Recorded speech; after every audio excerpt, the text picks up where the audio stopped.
అరే వెళ్ళిపోనా?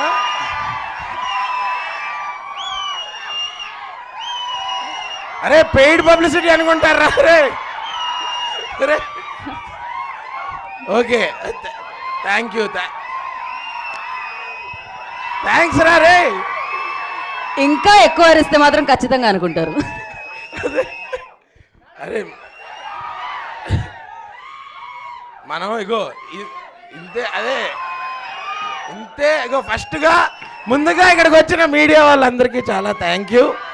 ఎందుకంటే మేమేం మ్యాడ్నెస్ క్రియేట్ చేసినా అది జనాల వరకు తీసుకెళ్లే ఫస్ట్ మీడియం మీరే. సో నేను చాలాసార్లు చెప్పాను, ముందు ముందు కూడా చాలాసార్లు చెప్తాను. Thank you. అండ్ అరే ఇదే ఎనర్జీ 17th థియేటర్ల దగ్గర లేకపోవాలి, అప్పుడు చెప్తా. అంటే కాదు, ఇదేంటి మ్యాజికల్ లవ్ స్టోరీ అనుకున్నారా? చాలా రాడికల్ లవ్ స్టోరీ. అర్థం కావట్లా మీకు? ఏం ట్రైలర్కి ఎలాగ అయిపోతున్నారు, సినిమాలో ఇంకా చాలా ఉన్నాయి.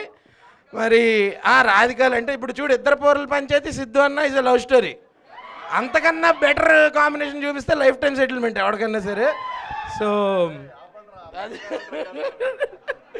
ఇంకా చాలా మాట్లాడుకుందాం, మనకి ఇంకా చాలా ఈవెంట్స్ ఉన్నాయి, అక్కడ మాట్లాడుకుందాం. బట్ ఫర్ నౌ మీకు ట్రైలర్ నచ్చిందా? ఖచ్చితంగా October 17th నేను అటెండెన్స్ వేస్తాను థియేటర్ బయట నుంచి. ఇక్కడికి వచ్చిన వాళ్ళు ఒక్కళ్ళన్నా మిస్ అయితే అప్పుడు చెప్తాను. Okay, thank you. స్పీచ్తో పాటు ఒక వార్నింగ్ కూడా ఇచ్చారు ఆయన. సార్ థ్యాంక్ యూ హర్ష గారు, థ్యాంక్ యూ సో మచ్. మేము ఏదో మూమెంట్ని మిస్ అయ్యాము ఇక్కడ, హర్ష గారు కవర్ చేశారు.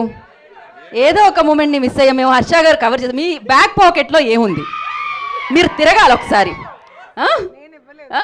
నేను ఇవ్వలేదు, తను అడిగారు. ఆవిడ ఆ చున్నీతో ఇబ్బంది పడుతుంటే పట్టుకోనా అని అడిగాను, అంతే. నేను ఒకసారి తిరగండి, ఒక్కసారి వెనక్కి తిరగండి మీరు. ఏదది? నాకు ఇబ్బంది లేదు, నాకు తెలుగు ఆవిడకి తెలుగు ఇబ్బంది కానీ నాకు ఇది కొత్త కాదు. ఫస్ట్ వాళ్ళు అలాగ అంటారు, మనం కమిట్ అవుతాం, తర్వాత నేను ఎప్పుడు అడిగానని అంటారు. తెలుసు కదా. So okay, thank you so much. Thank you. ఇవ్వండి, ఇంకా ఆలస్యం ఎందుకు? ఆలస్యం ఎందుకు? ఇవ్వండి.